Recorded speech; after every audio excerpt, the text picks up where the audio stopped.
This episode of the D-Lew podcast is brought to you by Goalie Nutrition. As someone who's used Goalie for quite some time, I can tell you that they're not only very good, but they're very beneficial. My favorite are the Super Green Gummies. The Super Green Gummies are uniquely crafted with a spectrum of essential nutrients such as vitamins A, B12, folic acid, and thiamine. It supports a healthy liver function, healthy nervous and immune system, digestive health, a boost to your metabolism, and overall health and well-being. There are no artificial sweeteners, flavors, or colors from artificial sources. They're vegan-friendly, gluten-free, and gelatin-free. All loyal listeners of the D-Lew podcast get a special 10% discount at checkout. Go to goalie.com, use promo code DLEW. That's goalie.com, use promo code DLEW. This podcast is a Believe Network and Siete production.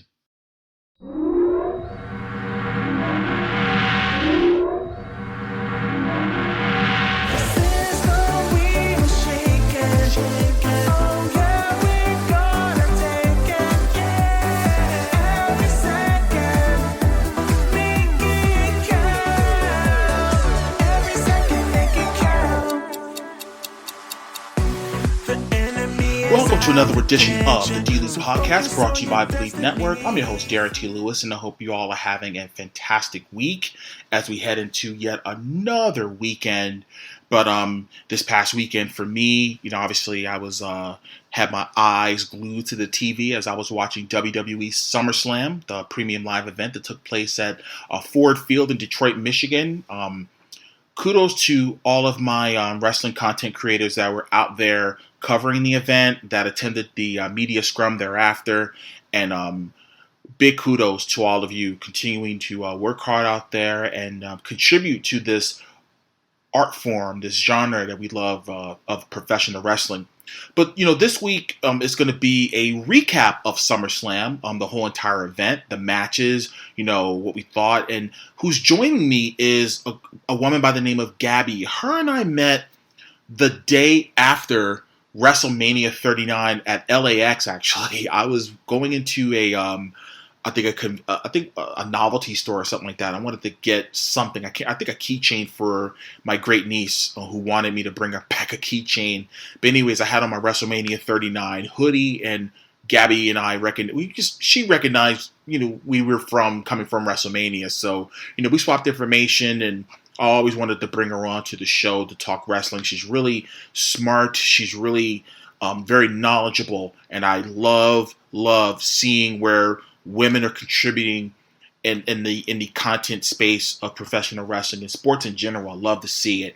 But anyways, we break down the card. We break down all of the moments that took place this past weekend at SummerSlam. And let's not wait any longer. The SummerSlam recap show with Gabi starts right now.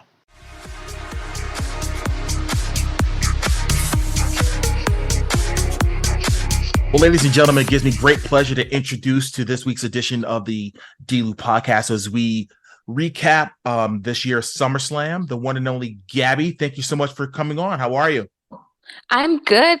Thanks for having me. I appreciate it. Yeah, it's been a long time coming. You just to give you all some context and background on her and I's business friendship. We met at LAX the day after WrestleMania. Like, we literally were in a store and she saw my hoodie, and you know how it is. When you see somebody is familiar, it's like almost like you see somebody in the mall wearing an NWO shirt, you throw up the too sweet. But in this case, we just absorbed hours upon hours of pro wrestling for about maybe 4 or 5 days. So we had a lot to talk about, and we swapped information, and we've been tight ever since. So I definitely appreciate Gabi, taking the time out of her busy schedule to come talk, talk about SummerSlam. So what's new with you? Not much. Looking forward to chatting wrestling with you for the next few minutes. Absolutely. Well, to give you all some background, obviously SummerSlam took place this past Saturday at Ford Field in front of a crowd of 59,194 at the presser, just to kind of give you some context as well as far as just some of the records that were set and broken at this year's SummerSlam. During the media scrum, Triple H mentioned that SummerSlam smashed an all-time revenues record for a non-WrestleMania event, generating $8.5 million at the gate at Ford Field. plus an additional $7 million in sponsorships from C4, Rocket Mortgage, and Slim Jim. Okay. Not to mention, SummerSlam was among the 3 highest rated premium live events broadcast on Peacock while blasting previous records in merchandise sales. They also mentioned that the merchandise sales for this year's SummerSlam were up 60% from the previous record set in 2021 amid the partnership with Fanatics. And 2 years ago, SummerSlam was in Las Vegas. So as you can see, WWE with a lot of momentum, with a lot of business moves that they're making. So I got to tell you, I was anticipating this event, for a lot of reasons, so many, stories that were going into this show. And we're going to start off with the opening match. It was a Logan Paul versus Ricochet. Obviously Logan Paul had mentioned on the previous Raw that, he wanted to have Samantha Irvin, who is Ricochet's fiance, say his name. Give us your thoughts about what that match is all about? That match was insane. And actually, it was my match to steal the whole entire card. Like, I just knew the two of them were going to go in and kill it. That was my match. That was actually my match to steal the card. Wow. Well, for all intents and purposes, Logan Paul, I believe this match was put on first because he had to hop on a plane and fly to I think it was, I forget where the other fight. I think they're in Texas. I think they were in Texas, where his brother Jake Paul was fighting Nate Diaz. So he had to, do the match, hop on a plane, and go be with his brother. But I got to tell you, they meshed so well. And I said this before on last week's episode when I was just doing the preview for SummerSlam. People want to say what they want about Logan Paul or whatever the case may be. I have never seen somebody just come in and just do it at the level that I'm just like, man, can you imagine if he was full-time? And that's the crazy thing about it, is that everyone likes to diss him and say, oh, he's a part-timer, he's a celebrity. It's like, do you not see the work this man is putting in the ring? Like, come on, this man clearly can get busy. Like, give him his props. Like, the guy is insane. He's not afraid to do a crazy spot. Right, but I think also too, it goes back to like 2011, 2012, when there was a lot of snickering with wrestlers in the back talking about, how they didn't like the fact that guys were, the part-time guys were coming to get the big payday, that type of thing. And I think that's where it stems from, is that, and I'm not talking about so much wrestlers anymore. I think wrestlers understand now that it is truly a business. And when you have somebody like a Logan Paul or like a Bad Bunny that can go in the ring, but they also bring outside eyes on the product, I think that's where you kind of have to understand, like, at the end of the day, it's not wrestling friends, it's wrestling business. You know what I mean? 100%. 100%. And as I predicted, Logan Paul was going to win the match. And I also predicted there was going to be some underhanded tactics. Somebody slipped him a pair of brass knucks, knocked out Ricochet, got the pinfall 1, 2, 3. That match was 18 minutes long. That was a nice opening match to SummerSlam. Now, we're going to go into the second match, which was the rubber match between Cody Rhodes and Brock Lesnar. Obviously, anytime you're in there's a Brock match, you're going to expect some type of some physicality going on in there. You're going to expect a lot of suplexes. You're going to be expecting some hard hitting action. I think there may have been about 5 or 6 or 7 times where he knocked Cody out of the ring, and Cody beat the 10 count, getting back in there. Talk about your feelings on this. Barely. I don't know what I expected from this match, honestly, going into it, because again, when you have a Brock match, you're going to get like 45 suplexes. You know going into it, right? But I think this time it worked, because normally you have a Brock match and you get your 4 or 5 suplexes, your F50s, and like, all right, we're done here. This match actually worked and it made sense. It was a good way to put like the little ribbon on the match series. You know what I mean? Like, let's wrap this up. Good match. Keep the party going. Yeah, I mean, he made Cody look like $1 million. I mean, not to say that Cody couldn't look like $1 million by himself, because Cody's a damn good worker, but just the fact that Brock was willing to sell for him as much as he did, because Brock can call his own shot. Sell. Right, Brock calls his own shot wherever he wants. Brock Lesnar does what Brock Lesnar wants to do. So, looking at this match, obviously the F5 on the floor, Cody gets back in. Then he does the F5 on the table, and Cody barely gets back in.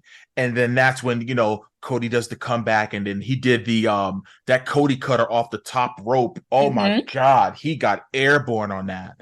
I was beyond floored, and like you said, you never know what you're going to get with Brock, right? Because they have an idea of what you're getting yourself into, but Brock is going to do Brock. You can have one idea of how this match is going to go, and Brock's going to be like, you know what? No. And then goes to something completely different. So I can appreciate Brock putting over Cody. Like you said, not that Cody needs to be put over because it's freaking Cody Rhodes. He's good. Right. But I can appreciate Brock being Brock, if that makes sense. You know what I mean? Like not going off kilter, not doing too much, doing just enough where it's like, all right, good match. Let's shake hands. And then of course, Cody does 3 crossroads, to get the pin. And what we later found out, this was completely unplanned. Brock took off his gloves, and basically probably the biggest endorsement you could possibly give a professional wrestler of his ilk, and that's shaking Cody's hand and raising his hand and letting the people know that this is who we need to get behind. And I thought that was like, the last time I saw Brock do something like that, when he was concussed to hell at WrestleMania 19, when he wrestled Kurt Angle. You know what I mean? Mm-hmm. So, just to see that, it was like, wow, that was huge. What a moment. So huge kudos to Brock, and huge kudos to Cody, because now that SummerSlam is in the rearview mirror, now we're on the road to WrestleMania. WrestleMania is only 8 months from now, but these 8 months are going to go by so fast. It'll be here before you know it. Next up, we have the 25-man Slim Jim SummerSlam Battle Royal. That's a lot of names in there. Slim Jim SummerSlam Battle Royal. My goodness. Hey, listen, WWE definitely got their money's worth, that's for sure. But the participants were Apollo Crews, JD McDonough, Rick Boogs, Otis, Ivar, Eric, Shinsuke Nakamura, Tommaso Ciampa, Cameron Grimes, to the boom. Austin Theory, yeah, you guys cool. Santos Escobar, Giovanni Vinci, Ludwig Kaiser, Ridge Holland, Butch, Matt Riddle, Omos, The Miz, Grayson Waller, Karrion Kross, Chad Gable, Bronson Reed, AJ Styles, and Sheamus, along with LA Knight.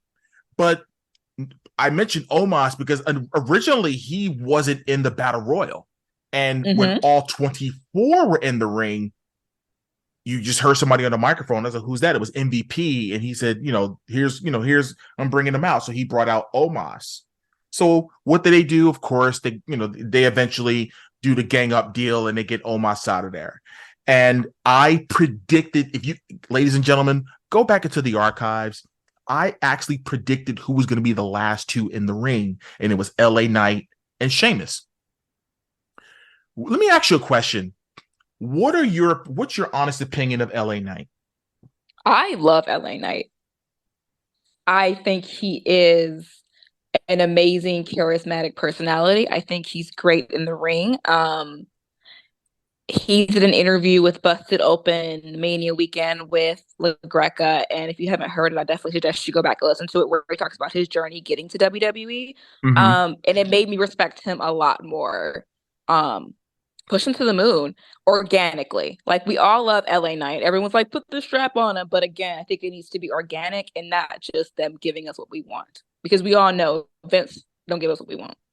Right. And I'm a huge LA Knight fan. Shout out to Tim, who runs the Yeah Movement Twitter account. It's now up to 22,800 followers right now. Oh my goodness. So yeah, like I said, I followed the page and he followed me back when he was at maybe 2,500 or 3,000. Oh, by the way, I didn't mean to say Twitter. I meant to say X. I'm so sorry about that. I just can't get the X app. Twitter for me. I mean, I feel you, but it's gonna always be Twitter for me. It's gonna be Twitter. What am I'm gonna repeat what my man said in Coming to America.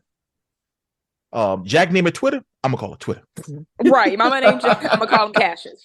Right. His mama named him Clean. I'm gonna call him Clean. But yeah, exactly. But getting back to LA Knight, like obviously when he was in TNA Impact Wrestling as Eli Drake, and he did the NWA Power thing, he had to get the gab, you know what I mean? And he was always good on the microphone. There was no doubt about it. And I love the let me talk to you, the talk show he used to do, and he would hit the dummy button. Dummy, yeah, mm-hmm. Dummy, yeah, mm-hmm. So charismatic. And I don't know if a lot of people remember, he was on The Rock's reality show in 2013 called The Hero. Mm-hmm. And I mean, and like the minute that like LA Knight started gaining some buzz, people were just like going in the pigeonhole and finding all these commercials he was in. And in my mind, I'm thinking, okay, wait a minute. He was in WWE's developmental system, was it 10 years ago? Mm-hmm. What was it that they didn't see? So I'm not going to spoil the interview. However, I will say they get into that in the interview. And it wasn't necessarily what they didn't see in him. I don't know how to say it without saying it. He did not take full advantage of opportunities. I will leave it at that. Got it. So I think that they saw something in him, but he did not fully commit to what he needed to commit to. No, and you know what though, that can make a lot of sense, because a lot of times if maybe you may think you're doing all that you can, but they probably see a lot more potential in you than what you're giving. So that being said, I totally get it. But man, it's like sometimes good things happen to those who wait. And I mean, absolutely, he's turning 41 years old later this year. So I mean, he doesn't look like an old man. Think about it. Your top WWE stars are either approaching 40 or they're in their 40s. AJ Styles is a year older than me, 46 years old. Brock Lesnar, 46 years old. Edge is 50. You know what I mean? Performing at a high level. Even with AEW with Jericho. Jericho's turning 53 this year. So I mean, as long as you're in shape, as long as you're doing all the things you need to do to keep your body in shape and all those things, that's all that really matters. And if you can perform, that's all that matters. And I think they were getting into, talk about the age thing was kind of the thing that was holding them back. And I'm just like, well, that wasn't an excuse to make him a manager. I mean, come on now. That was just ridiculous. Yeah, that was bad. But anyways, LA Knight did win the Slim Jim SummerSlam Battle Royal by throwing out Sheamus, as I predict would happen. So again, kudos to LA Knight. And by the way, that promo on Raw with the Miz, I think that's the few. And I was hoping that they were going to move him to Raw, because I really didn't see as a fit for him to be on SmackDown. He's not a SmackDown person. And I think whenever he opens up Raw, he needs to say, "Welcome to LA Knight Raw." You know what I mean? Mm-hmm. I would love that. But I think the Miz is probably the best guy he can feud with right now, because the Miz can get him over, and I think that promo, and I think they were trying to test him too, to see how well he would do on depression. I think he handled it very, very well. So we'll see what happens. It says a lot when you can go toe to toe with the Miz on the mic. That's all you have to say about that. But see, if you can go toe to toe with Miz. But also too, but when the Miz screams and yells, he's almost coming off as a sympathetic baby face. You know what I mean?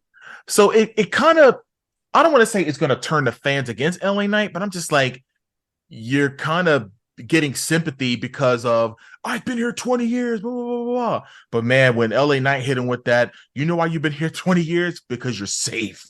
He said, he's like, they treated you like crap. They tossed you out the locker room because you let them do it. He said, if that was me, no, Papa don't take no mess. I said, damn. I was like, he was on it. Ain't wrong. Well, exactly.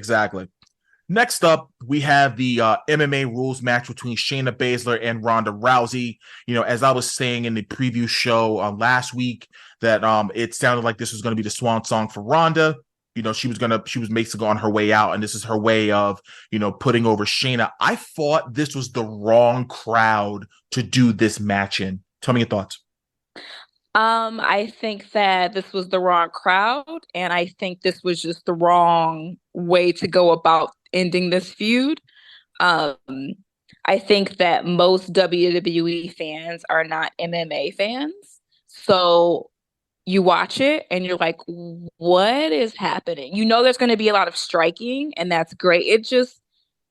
This match it didn't flow with the rest of the card either. It didn't. And to me, at first, when you're doing an MMA, because again, I watch MMA faithfully, whether it's UFC, PFL, Bellator, whoever. Even there's been some independent cards that I'll watch because I'm very passionate about the sport. Mm-hmm. But when they say MMA rules match, I'm like, okay, is it going to be 3 5-minute rounds? Is it going to be, you know what I mean? Are they going to have a corner? Tell me more. Right. It was a very vague explanation of the MMA rules match. So I'm thinking, okay, if they're, and then I said, oh, they're just going to be working punches or working kicks into it. I think Ronda may have shot on it for real because Shayna's rocking a shiner right now. But baby, yes, she is. Yeah, but again, we'll tie the bow on this particular match. Shayna does win with a rear naked choke. And I think that'll spell the end of the WWE in-ring career of one rowdy Ronda Rousey. Do you really think she's done, or do you think she's going to go away for a while? Like I can't see her coming back, especially as her daughter's getting older, getting bigger and everything. And being a mom and carrying a baby on the road, that can be tough. And for any working mom out there, for any working mother out there, I applaud you. I was raised by a single mom, and heck, she had to raise me. All right, let's get that out the way. But hi, Mom, I love you. But point is that I think this Ronda just wants to just focus on her home life. You know what I mean? You figure Travis has his 2 boys, living there too. So again, I just at this point it's like, and you can figure that it was more of go away heat with Ronda. I just think the fans were just resenting her. I don't know why, but the fans that were once fans of hers, they went sour on her. That's just kind of how some fickle wrestling fans are. You know who you are. So 1,000,000%. All right. Next up, we have for the Intercontinental Championship, we have the champion Gunther representing the Imperium, challenging Drew McIntyre. What were your thoughts? Were you thinking there was going to be a title change, or you think they're going to prolong this feud out longer? No, I think that they want him to break. I think they need to get Honky Tonk out of the paint. So I think they're going to at least have him break Honky Tonk's record. And then we can start talking about Gunther dropping. But I never went in. I knew it was going to be a great match because Drew is an amazing talent. And so was Gunther. I knew it was going to be very heavy hitting. But I honestly never thought that Drew was going to take the strap off of Gunther right now. Yeah, it was big meaty men slapping meat. That was, I knew that would be the theme of the match. It's crazy to think that the Honky Tonk Man lost the Intercontinental Championship at the very first SummerSlam in 1988 against the Ultimate Warrior in a 35-second match. I actually remember that SummerSlam vividly. I was mentioning it last week that I think in my top 10 favorite matches of all time, the opening match to SummerSlam 88 is in my top 10. The British Bulldogs against the Rougeau brothers. One of my favorite matches. 20-minute time limit draw. I actually met Jacques Rougeau a couple months ago at an autograph signing in Philly. And I actually walked up to him and told him, I said, you have one of my absolute favorite matches. He said, which one? I said, SummerSlam 88. He said, oh, the 20-minute Broadway. I said, yep, absolutely. One of my favorite matches. But this match, like I said, Gunther, I don't think people are really appreciating his style of wrestling, what he brings to the table, his presence. I just love the presentation of Imperium. What are your thoughts? I love their presentation. They are probably one of my favorite staples in wrestling period right now. And I'm interested to see how they end up playing with Ledwig. I'm kind of curious how they're going to play out with that and Kaiser. Like, you have Gunther as your star, but are they going to push the other two to the moon as well? Like, what are we going to do with that? Because they can't just be Gunther's homeboys. You know what I mean? Like, they can't just come and do this cool entrance and be like, all right, now you're going to start taking some L's. Like, no, like, I need to see them progress. I need to see them do things. Like, I need to see them in the ring more often. Well, I have a solution. I would say, being that Kevin Owens is injured, and by the looks of Sami Zayn's elbow last night, he might be a little banged up. If I'm the WWE brass, Hunter or whoever, I'm rebranding those tag team championships. if you want to make the World Tag Team Champions and the WWE Tag Team Champions and rebrand them, I do that. And I put those titles on Imperium right away. Absolutely. I'm surprised they haven't done it yet. I was waiting for them to do the rebrand. Like I caught everyone, especially when they did the women's. I was like, all right, cool, they're next. And then it just didn't happen. So like I need them to make that happen. Yeah, they were saying, I had read something where Kevin Owens just wasn't really happy with the way that the tag team thing was going.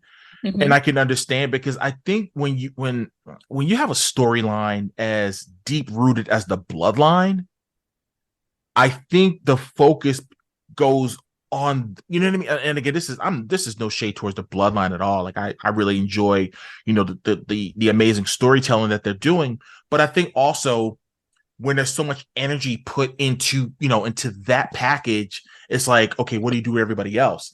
And I think when you had tag teams, like the New Day returned on Raw the other night, and I just think they really need to re-up the tag team division. If you want to have one set of tag team championships and they're going to intertwine between Raw and SmackDown, I say go ahead and do it. You know what I mean? Just one set of belts, and a tag team the tag team champions can feud with a team on maybe they'll be exclusive to SmackDown while they're feuding with one team, and then they'll go to the next team on Raw, and whoever the champions are, and they'll feud with that team on Raw. And I think they can go back and forth and do that, because to me, I think because the tag team situation is a bit different than of course the single titles across both brands. You know what I mean? With the women's and the men's titles and things, I think it's a little bit different. And of course the two mid-card titles, the US title and the Intercontinental Championship.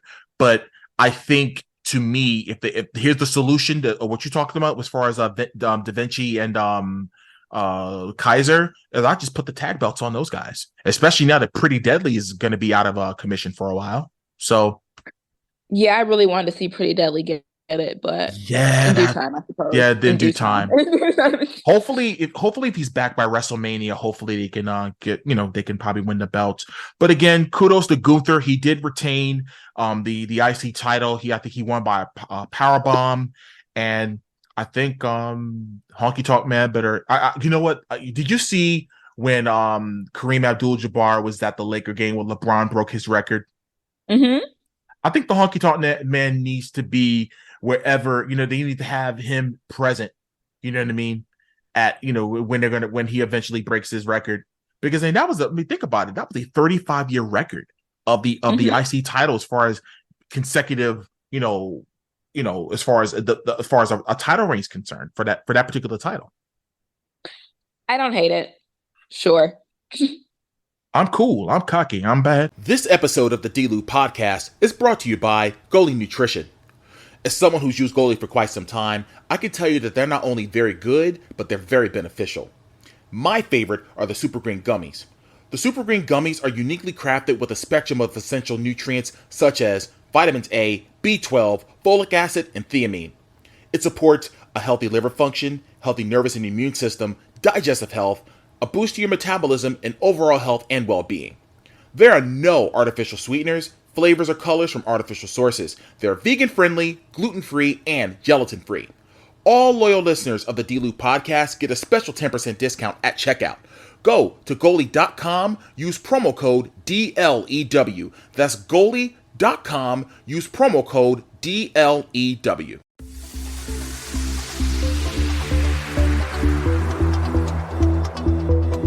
All right, next up, we have for the World Heavyweight Championship, we have Seth freaking Rollins defending the championship against Finn Balor, representing the Judgment Day. So many moving parts. You take over. What were you? Did you think that a title change was going to happen for this particular match? What were your thoughts on that? Actually, I did. I really wanted Finn to get this win. However, looking back, they obviously teased this faction splitting with Damian Priest, and they're just kind of continuing to kind of chip at it. So I'm not mad at where I believe this is heading. But honestly, I did want Finn to win. I kind of did want Finn to kind of get his title after how he lost his first run terribly. Didn't end up that way, but again, I see what they're doing. I'm not mad at it overall. And I mean, of course, it was a great match because Seth and Finn have amazing chemistry.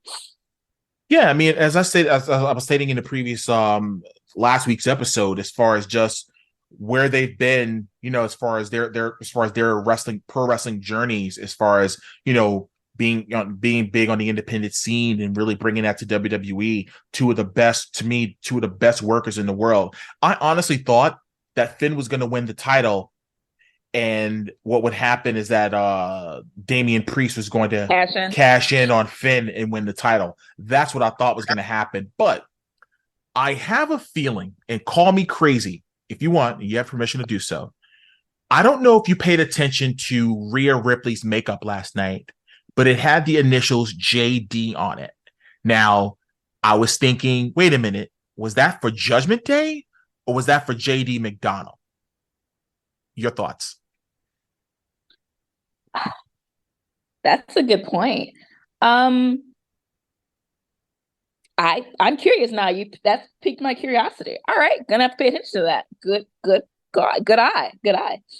I'm all about the details, and what the WWE has been doing lately, and they've been doing such an amazing job at, is just really you have to be really, really smart and just pay attention to the minor details. And when I saw it, because I don't think she's ever worn the JD initials on, because she would usually have Mommy or Dirty Dom or Dom Dom or something like that. But when I'm looking at JD, I'm like, wait a minute, Judgment Day or JD, especially with JD McDonald was standing right there.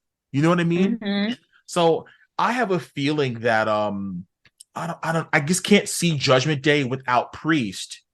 But then again, who knows? Maybe they might kick Finn out and JD might take his place. If anything, I was gonna say, if anything, they can kick out Finn, which wouldn't be the first time Finn's got kicked out of a faction. Yeah, that's true. Shout out to the Bullet Club. Yeah. You know what I mean? Like it. I'm curious to see how they end up playing this. There are a lot of ways they can go with this, and I'm just going to be a fan and not think about it too much and just kind of see how it plays out. Exactly. No. I totally agree. Next up, we have the triple threat match for the WWE Women's Championship. The champion Asuka was defending against Bianca Belair and Charlotte Flair. I was predicting that Asuka was going to retain because I felt like it would have been way too predictable for either Charlotte or Bianca to win the match. But I did mention if Asuka did somehow retain, that we may get a cash in. So I actually wanted Asuka to win because I think that her and Io would have been an amazing match. Agreed. But that was my reasoning behind that. Because I mean, at this point, we need to realize that Charlotte Flair does not always have to be in the major ticket for the title. It's okay for her to be like a side quest somewhere, and like it works. So her and Bianca can run it back, because again, Bianca still has not gotten over Charlotte Flair, so they got the 4 Horsewomen. Mm-hmm. And I just think that Io and Asuka would be an amazing match. The two of them would get insane in the ring, and I'm like, you know what? I'm here for that. Agreed. And I mean, the match was really, really physical. There was one spot where Bianca had I think fell off the apron and you could hear a big thump.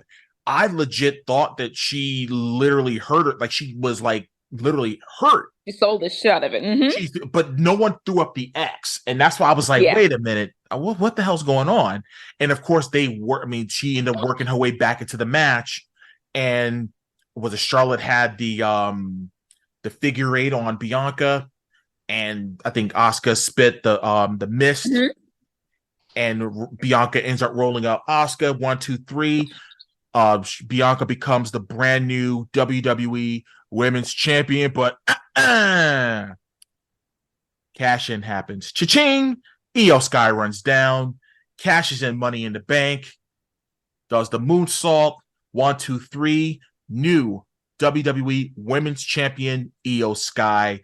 And of course, Bayley comes out to celebrate, and to a surprise to everyone, Dakota Kai, who's currently nursing an injury, came out to help celebrate, Io Sky's victory. And how ironic that a year ago at SummerSlam, Bayley returns with Io Sky and Dakota Kai. So very, very monumental moment, seeing those three in the ring. But I have a feeling about something, and maybe we can do a deep dive about this.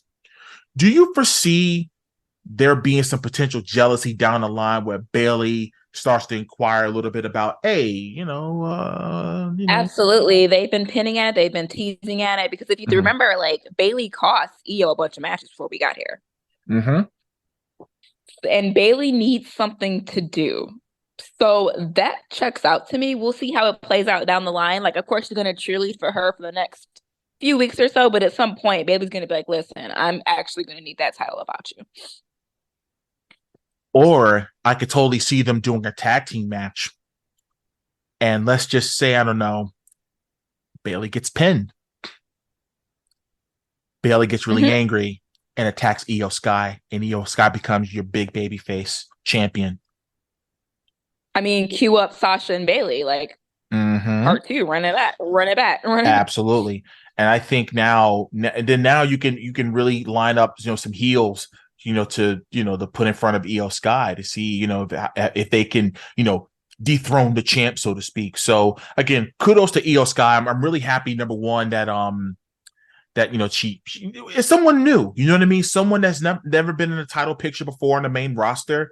But what gets really interesting is that the rumor of Kairi Sane coming back to WWE, because I know Kairi was over at Stardom, I think the last maybe year or two, whatever it is. So I think bringing her back, I think that'll really, really stir some things up a little bit in the women's division. I think she was missed. It sucked that she had to, go back, but I'm glad that she was able to work out something to come back. Then we have the main event of the evening, Tribal Combat for the undisputed WWE Universal Championship. The champion, Roman Reigns, with the wise man, special counsel Paul Heyman, taking on his cousin, main event Jey Uso. Now, a lot of us wrestling fans, we like to get swerved, but we also know there was no way that Roman was gonna lose the title. Am I right? Am I right? 100%. I don't think anyone in that arena thought that was going to happen, and I think that we all also knew that his brother was going to turn on him. Because it's been teased, it's been done before. I think that it played out very well, but again, I don't think anyone was surprised that this is what happened. But also, too, like I was thinking last week, I'll say, oh yeah, I think Jimmy's gonna, because I mean, you haven't seen Jimmy on TV since he got the beatdown. You know what I mean? And I was saying in last week's episode, I said, I have a feeling that Jimmy was going to fall in line and he was going to do the deed and cost Jey the match. I'll tell you what, though, that crowd was solely behind Jey Uso. Like, I think Jey Uso, if let's just say, for example, if Jimmy decided that, he wants to, retire or whatever, I think Jey Uso can really be one hell of a singles wrestler. Like, that crowd was so behind him. On Saturday night, and he was doing the head bopping with the theme song, and the crowd was just eating it up. And it was a very entertaining match. Very entertaining match. It told an incredible story. But when Jey does the splash, and they were very close to the apron, you see somebody drag him out. He had a hoodie on. I said, "Oh, that's Jimmy," and that's exactly who it was. Yep. He had the bandana over his face. He revealed who it was. And, obviously, you had Solo getting involved. And I tell you what, I think Solo's about to put paws on somebody, man. I'm here for whatever they want to do with Solo. I agree 100%. I would love to see Solo. I think that Solo's going to be your wild card. I think that Solo might come in line with his brother. Because I mean, you kind of see Solo's gears turning, especially when he's like, "Yo, he's doing the same thing to you he did to us." Like, come on, bro, figure it out. So I think that I wouldn't be mad at a Solo revenge plot. Because remember, Roman had actually speared Solo because Jey moved out of the way, and you saw Solo was like, "Hey, man, you've done this one too many times. You had too many slip ups." Like, what, you know what I mean? That he says so much, saying so little. He's amazing. Like, you would think that someone like Solo Sikoa had been on the main roster for 10 years, and he's only been on the main roster for 9 months. He made his main roster debut at Clash at the Castle last September. There has never, ever been a bad wrestler coming out of that family. Not one. No. Not one.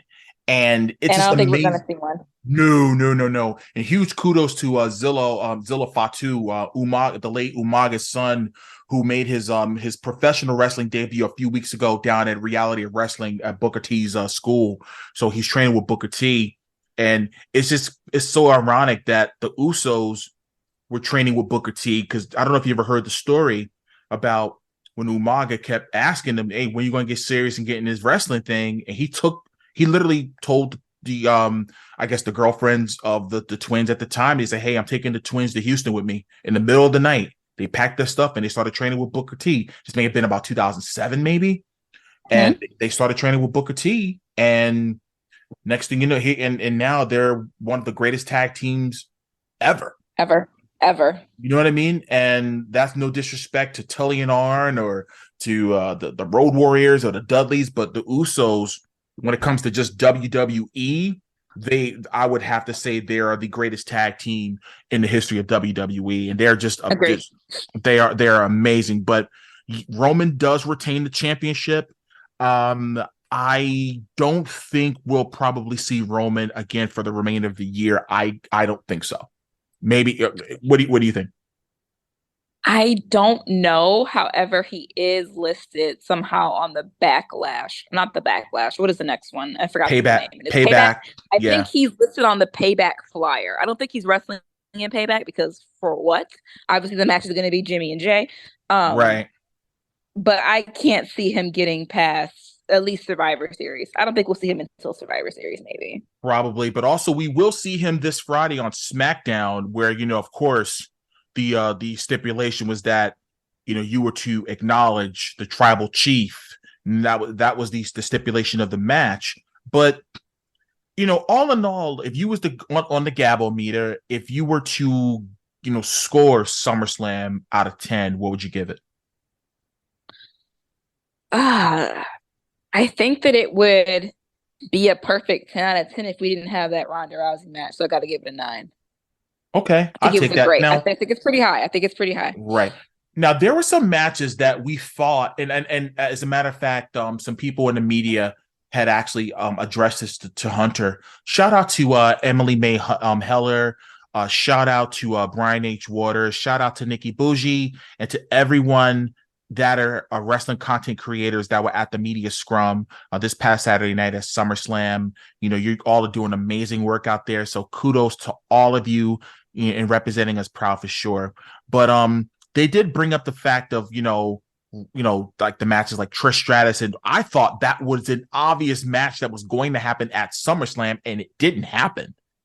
Mm-hmm. You know what I mean? Like even Austin Theory, even Bill Apter. Shout out to Bill Apter, who is notorious for obviously doing camera work for an editor for PWI magazine those many years ago, and he was even asking about why Austin Theory wasn't defending the United States title. You know what I mean? Like there were just some matches on the card that were missing from the card. That I'm just like, why would you have a blow off match on Raw? I mean, no offense, but for Trish Stratus, who came out of retirement, and I know you were not a fan of it when we first met. You said you were not a fan. But let me ask you a question though: did you eventually come around? Considering, really, even considering the fact that she's given Zoe Stark the proverbial rub. I don't. So let's go back to context for that. Everyone knows me, knows that I wasn't here for Trish Stratus when she first came in. Okay. And I'm still not here for Trish Stratus. However, sure, why not? But even I have to agree with that match needed to be on a live premium event and not just Monday Night Raw. Even I have to agree with that. That match should not have ended up on Raw 2 weeks later. No. If you're gonna pick a women's match, why the heck did you pick Shayna and Ronda versus over Becky and Trish? I was confused at that. What are we doing? How did we get here? Right. And I know but Hunter said in response to that, he said, how can I pull a match when the match was never announced? And I'm like, well, he had a point. He ain't wrong, but he's not wrong. He's not wrong. It was hella implied. Right. But at the same token, though, it was just like, I was like, that match is not on the card? Because originally I thought when they had announced that that the Battle Royal was going to be on, because at first I was thinking the Battle Royal was going to be on SmackDown. And I had DM'd, I said, damn, LA Knights are going to be on pay-per-view. But then when they said, oh, the LA Knight's going to be, the LA Knight Sheamus match is going to be on SmackDown, and he's in the Battle Royal at SummerSlam, I'm like, oh, the Battle Royal's on SummerSlam because they're actually getting the sponsorship from Slim Jim. So, right. And LA Knight is in the, he's in the commercial along with Bianca Belair. Huge kudos. So fun fact, they actually asked for them. Slim Jim specifically asked for LA Knight and Bianca Belair.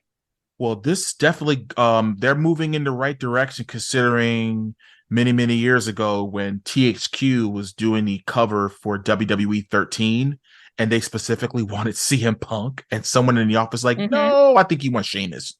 And they're like, no, we want CM Punk. And we want. CM Punk will actually see him. Somebody had forwarded CM Punk the actual email. I'm like, oh my God. He saw the email trail that he was the WWE champion at the time. And the company rather had Sheamus on the cover than Punk. Punk ultimately ended up being on the cover.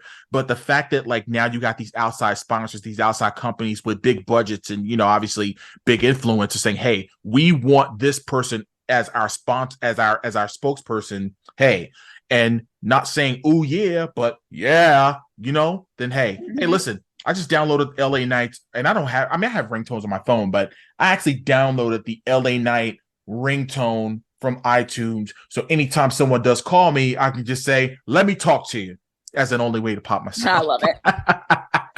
Love that. But you say you give SummerSlam a 9. I would say the same. In a sense of just the flow, like I said, starting off with a banger of a match with Logan Paul and Ricochet. I thought that match was beautifully put together, and you know, and obviously the Cody Brock match being a lot better. Because I mean, again, like we said earlier, you just never know, you know, what you're going to get in a Brock match, and I just thought it was really slow, methodical storytelling, and really, you know, really making you feel sympathy for Cody, and that crowd Cody didn't lose the crowd, and that's what I'm the most proud of in regards to this run in WWE. By the way, did you get a chance to watch the Cody documentary on Peacock? I have not watched it yet, unfortunately. I need to watch it tonight. I've heard great things about it. Let me tell you something. I've seen a lot of the clips, so I feel like I've watched it, but I have not. They went places I didn't think they were going to go. And I'm not saying this is a bad thing, but the fact that he did say AEW on a WWE, you know, produced documentary. You know, he talked about that company. I mean, the Bucks had to give them permission to use being the elite. Being the elite, yeah. And I think that's part of what Cody, I don't want to say it's in his contract, but like Cody is not going to not acknowledge AEW. He's not going to not acknowledge the things that he's done outside of WWE. And I can appreciate that. Whereas I feel like he does it very casually, very professionally, like very like, yes, I was a part of this. This is part of my life. He's not taking shots at AEW where AEW takes shots at WWE. So it's very done in a very respectful manner. So I can appreciate it. Whereas, like I said, AEW was like, no, we're taking shots. And Cody's like, no, I'm acknowledging it. I appreciate it. It's what it did for me. It's part of me. It's part of my past. So I think it's always done very tastefully when he mentions AEW, but he doesn't shy away from it. And I can appreciate that. Yeah. I mean, listen, AEW, I felt was needed. Because I think it forced when there's competition, you know, of course you want to be on your A game, and of course you're going to want to do more. You know what I mean? Because I mean, heck, during the Monday Night War, you know, you saw the very best in both companies at one point. You know, WCW was leading, and the WWE just took it to the next level. You know what I mean?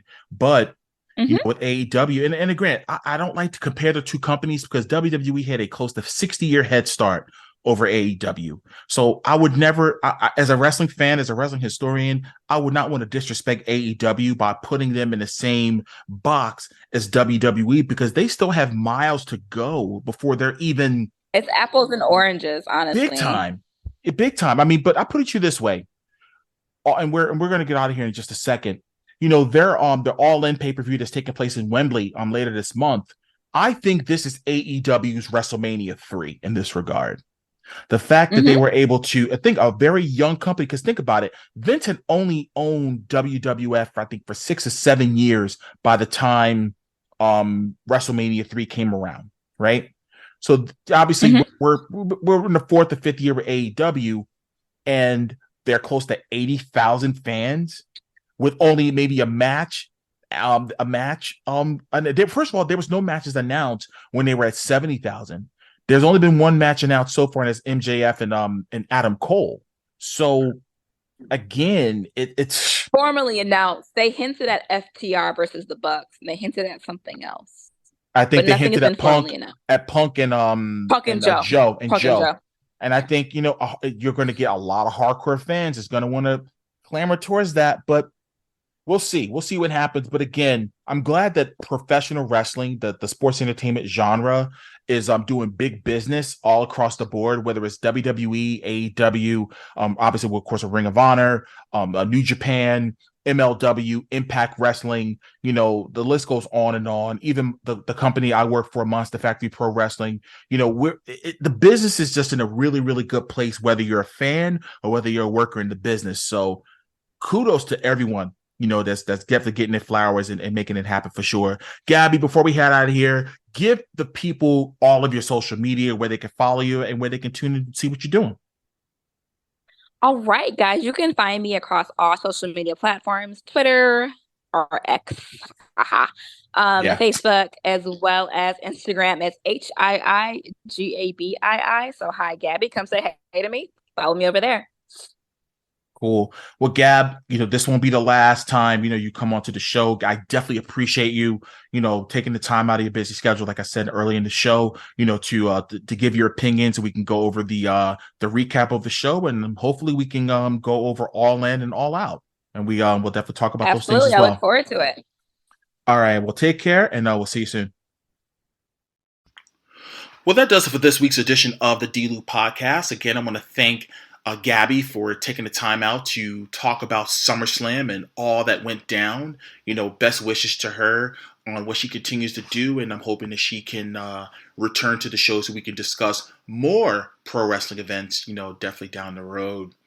But you can always follow me on social media. So if it's the app formerly known as Twitter, known as X now, Threads, Instagram, the Spill app, Mastodon, TikTok, Hive, you name it, or even Fanbase, you can follow me at The Real DT Lew. Facebook is Derrick T. Lewis official page. You can go to my YouTube channel, and you can also subscribe. You can look me up under Derrick T. Lewis or The Real DT Lew. You can go to my t-shirt store, shop.derricktLewis.com, where you can get your cool tees and hoodies. Make sure you go there. Also, again, my next single, Espacion, featuring Angie Stars, comes to all of you August 25th on all platforms, okay? So to get the pre-save, make sure you go to my bio, okay, on my social media. You can go to my bio, and you can go to the link where you can actually pre-save Espacion. You can save it on pre-save rather. You could pre-save it on Apple Music, Spotify, or Deezer. So make sure you do that. Also, this Saturday you can catch me at the world famous Monster Factory for Evolution of Champions. Make sure you check us out. Tickets are on sale now. You can go to monsterfactory.org for ticket information, or you can get your tickets at the door. Doors open at 6:30. Bell time is at 7 p.m. Well, again, I'm going to get out of here. And as I always say, no matter what it is you do in life, always remember to make it count. See you next time.